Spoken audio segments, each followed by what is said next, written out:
Hello, good evening and welcome to Biz1st in Focus. It's D-Day tomorrow for Prime Minister Ranil Wickremesinghe. He's facing a decisive vote of no confidence in Parliament, which will follow a marathon 12-hour-long debate on the no confidence motion.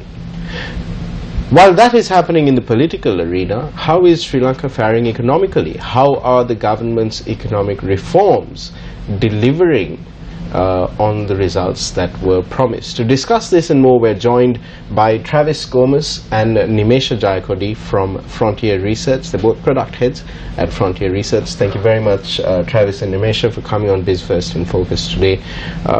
We've seen, Travis, the government undertake soon after it came into power in 2015, over the past 3 years, a slew of economic reforms were undertaken. They promised tax reform, the Securities and Exchange Commission, they promised reform in the capital markets, in the foreign exchange sector. How has delivery been in terms of these reforms over the past 3 years? Yeah, so if you take these acts, I think overall the government's the view has been to sort of like, this has been something they've been talking about a lot in terms of like reforming and revamping some of these existing laws that have been there so that it suits the sort of the modern economy and the current state of Sri Lanka. So I mean the main ones that I talked a lot about are the Inland Revenue Act, the Securities and Exchange Commission Act, as well as the Foreign Exchange Management Act. So if you take at a very broad level, if you look at the sort of what the policies are trying to achieve, all of them are very positive in terms of, if you take for example the Inland Revenue Act, I mean it's in line with their objective of trying to streamline the whole tax process and to make it much more transparent. Then if you look at the Foreign Exchange Management Act, what they're trying to do again is to sort of simplify the process and to sort of reduce the sort of the controls. So I mean even in terms of the way it's named, from exchange control they're moving to exchange management. So it's kind of like to signal this clear shift away in terms of a different way of thinking. When it comes to the Securities and Exchange Commission Act as well, they're trying to make it more inclusive in terms of to make sure the regulation is across all of the market participants in the capital markets and to sort of to enhance the protection to the investors. So when you look at a broad policy level, it's all very positive and it's fairly improvements that you actually need to see further developments. But always, I mean, the question is really when it comes to the implementation. So even with the Inland Revenue Act, I mean, so what we are trying to do is to shift from indirect taxes to direct taxes through the policies, but the implementation can be a bit slow and there might be some departmental issues in terms of when it comes to the implementation. So on the ground, at the policy level, it's all mostly been well received by most parties from all sectors. It's mainly when it comes to the implementation, it might be a bit slow, or you know it might take some time to actually see the effects being reflected in terms of the macroeconomic numbers. You say it's been well received, that the reforms agenda has been well received, but is that a reality though? When you look at the opposition that was there even to the Foreign Exchange Management Act and the opposition that we're seeing now to the Inland Revenue Act, which was passed last year but only came into effect on the 1st of April. Is this protest warranted? In terms of the act, are these, let's say the Inland Revenue Act, for example, you can see a lot of opposition against these bills coming now. Yeah. There was opposition even to the Foreign Exchange Management Act, and on the surface at least it appears the message that was given to the public is that this is good for the economy, that this will help in the liberalizing of the economy, in making things function better. But there's still sort of opposition to such measures. So does that mean that the bills, that this sort of reform agenda is being welcomed? So when it comes to the adjustment, there is always costs involved. So even when it comes to tax, I mean, one wants to get taxed more. But I mean, some of these are in line and something that you need to do at the current state that we are in terms of the macroeconomic position of the country.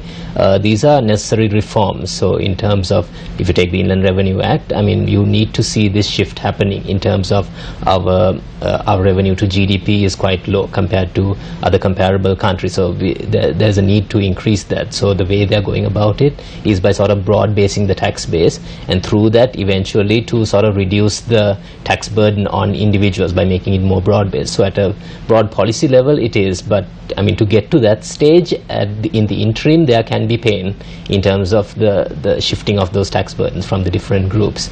So it's something you need to sort of contend with. Nimesha, on the subject of taxes, one of the sort of levies that the banking sector was not too happy about was the levy on transactions.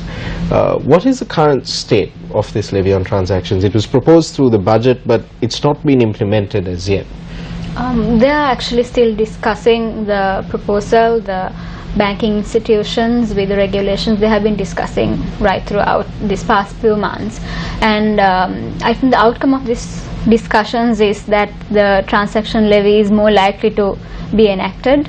And of course, the original plan was to have a 20 billion revenue to the government through this, but it could actually be closer to the 30 billion range from the various revisions that they are proposing.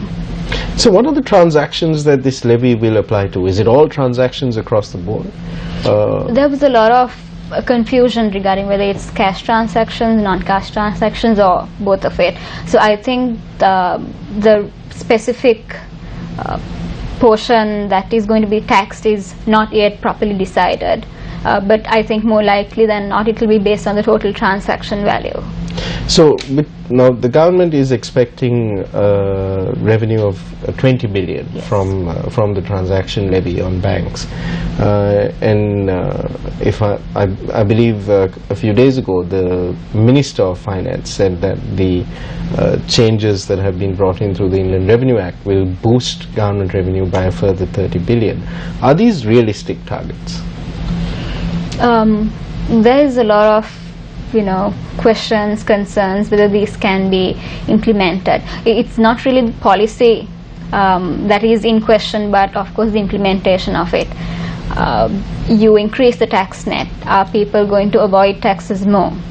Are companies or individuals going to find loopholes in the tax system? As soon as taxes increase, the tax net is widened. This is the sort of problems that come up. There can be more tax evasion than before.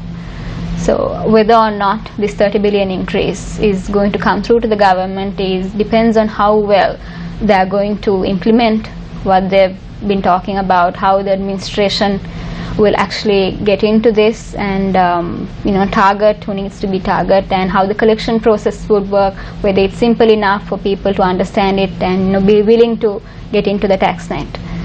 Do you think it's justified for the government to be taxing? I mean, as Travis mentioned earlier on, we see that the banking sector has been performing well over the past several years. For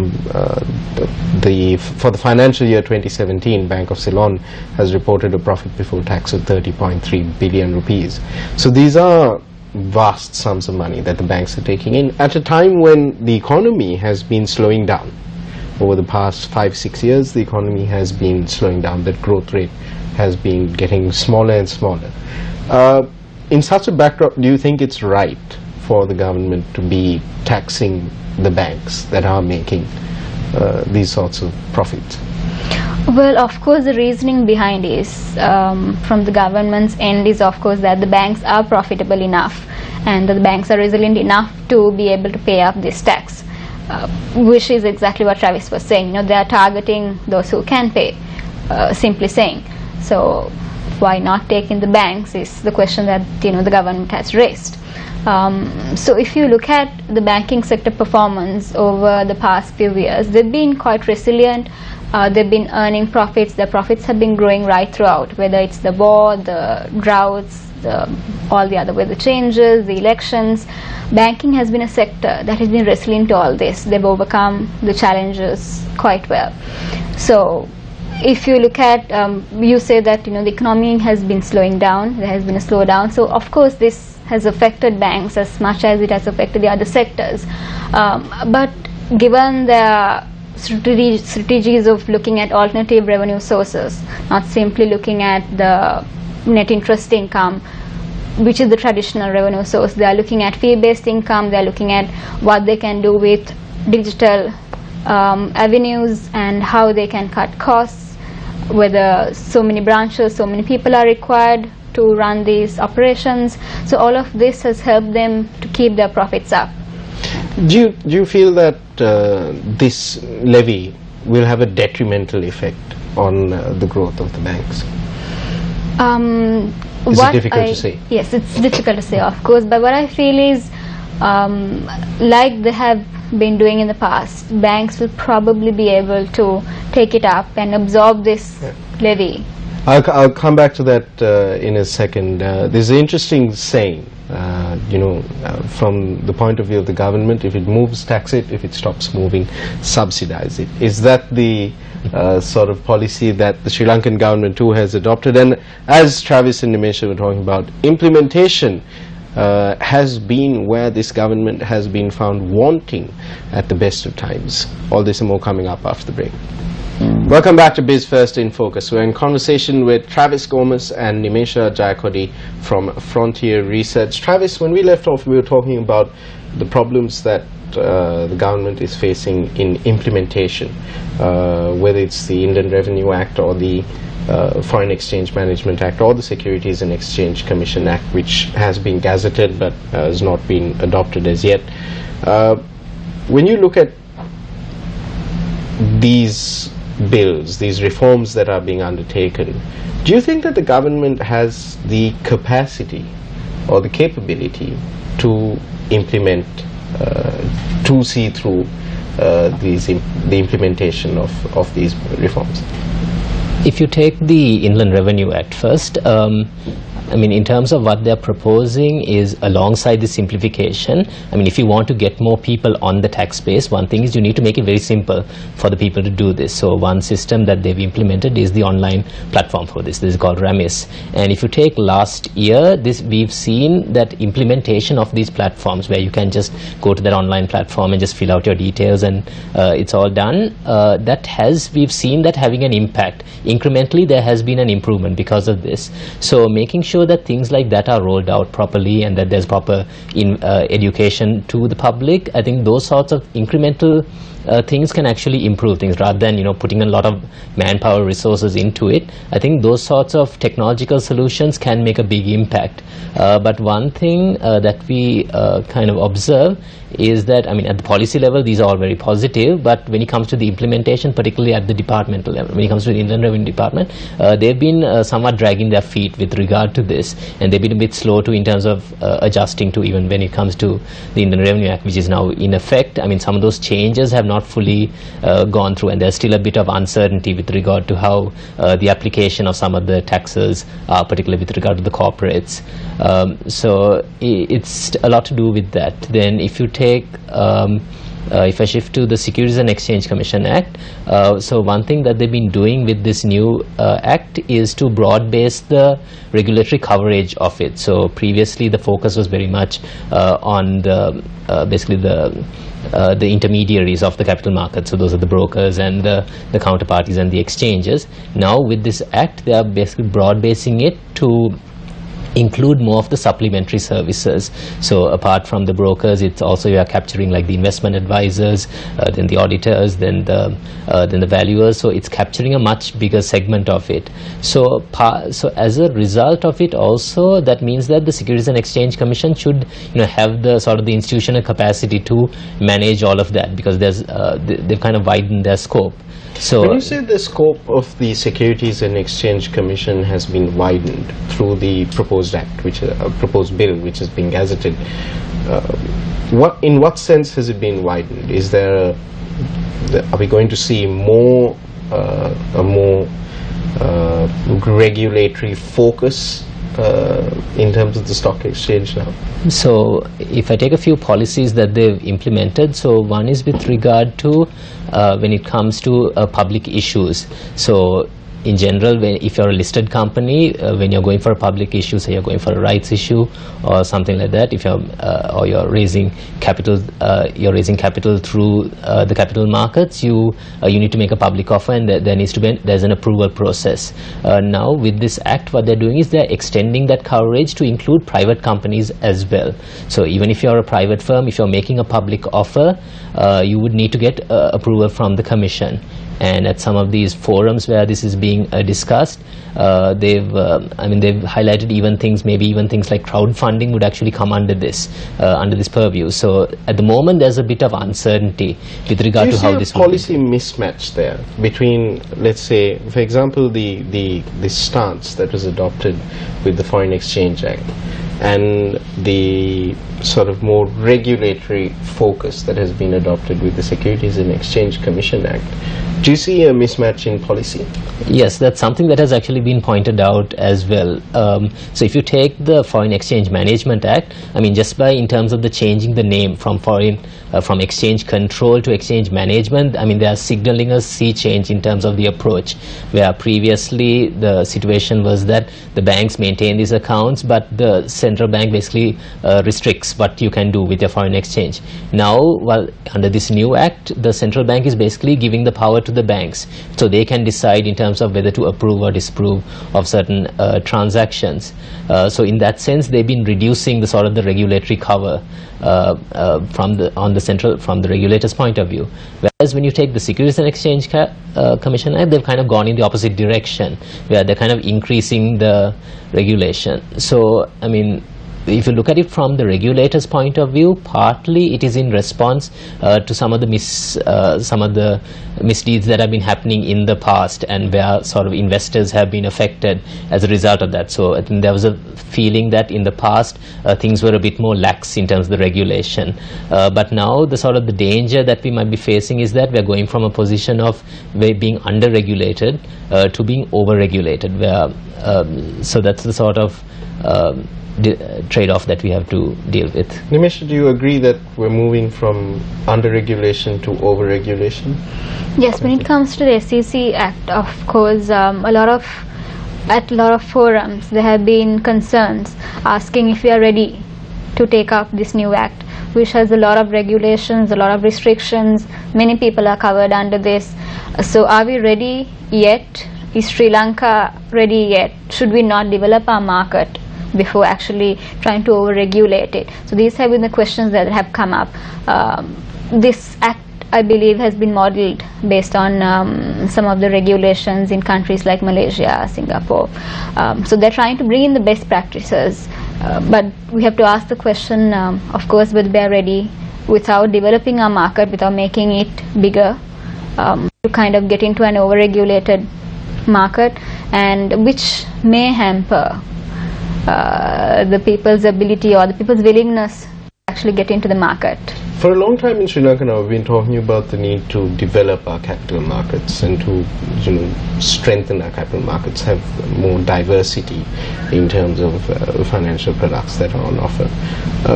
Why has this sort of not happened? Do you have any inkling of why this has not happened over the past 15-20 years? So you're right in terms of the capital markets. I mean, if you take the CSE and the SEC, they have been very much focused on trying to develop it and to introduce new products over the years. So I mean, more recently they've been trying to promote, particularly to get more retail investors on board. They've been focusing a lot on the unit trust industry, and so one was the unit trust, as well as another thing they've been looking at was this real estate investment trust, to get into the real estate segment as well. That's another avenue through which the general public can invest in these real estate developments. But what we've seen is that actually the take-up from the general public hasn't been all that great. So it partly might be because of a lack of education, or in terms of a lack of not fully understanding these products compared to the products that they're usually familiar with. So that's mainly consists of the savings and the fixed deposits. So it might be because of that. Nimesha, I'm going to ask you a silly question. We've seen that the withholding tax on savings and fixed deposits that Travis just mentioned has been increased to 5%. Is that a step to get people to invest more in the capital markets rather than park their money in FDs and savings accounts? Well, I'm not really sure of the intention behind the regulation that has actually said, to incur 5% withholding tax on savings, but the impact of it on the SEC or the other types of investment, I believe, is quite low. People, as you know, are very familiar, very comfortable with going into a bank and making the transactions. So savings, fixed deposits or savings accounts have been their go-to investment product. I don't think this is going to change anytime soon, which is also the reason Travis mentioned that other forms of investment are not really, flying out right now. We'll be right back after this short commercial break. The final segment of Biz First in Focus tonight coming up right after this. Welcome back to Biz First in Focus. We're in conversation with Travis Gomez and Nimesha Jayakodi of Frontier Research. We're discussing the government's economic reform agenda, the new taxes, the banking sector. Nimesha, when we left off, we were talking about the withholding tax that has been imposed on savings and fixed deposits. This has been a cause for concern for many people in the general, among the general public. Is this a normal sort of increase? Is this a normalization of an area that was undertaxed, or is this an unwarranted imposition? What I believe is that since the government has been looking at increasing or widening the tax base right throughout, without looking at specific sectors or specific industries, they've been trying to broad base the tax net. So I suppose this is one of the reasons that even the deposits have been taxed. Travis, when talking about the economic growth in Sri Lanka, we've seen a slowdown, and last year, according to figures from the Department of Census and Statistics, last year with a growth rate of 3.1%, Sri Lanka recorded its lowest growth rate in 16 years. This government came in promising. In August 2015 at least, came in promising various economic reforms and liberalization that would kickstart growth, is what they said, generate employment and kickstart growth. Yet we've seen that the services sector has been the driver of economic growth, while others, agriculture, industries, have been struggling to sort of get off the ground and take off, so to speak. Why is this? Yeah, if you start with, say, the manufacturing sector, if you take last year's performance, it was, so if you take under manufacturing, if you take sectors like the consumer durables sector or like the motor sector, what we've been seeing is that a lot of the industries relating to consumption related ones were badly affected last year. So partly it was to do with some of the weather related impacts of the drought and things like that. So as a result of that, basically household income was lower. As a result, this consumption of durables and motor vehicles were affected. And also with motor vehicles, to add on to that, was basically the high tariffs that were maintained, as well as reducing the loan to value ratios for those motor vehicles. So that was something that sort of curbed the growth in those segments. So then if you take sort of like the agri sector, also similar impact. If you take the tea sector, it was also very much impacted by the reduction in the oil prices that were taking place. So as a result, because the impact that had on Middle East and a lot of the markets where our tea is being targeted at, they were also affected by that. So it's mainly been the service sector that has, particularly the banking sector, really, that has been showing some steady growth. The story of developed countries, we see a pattern. They go through a manufacturing boom before sort of reaching level of saturation, and then it becomes a more services-driven economy.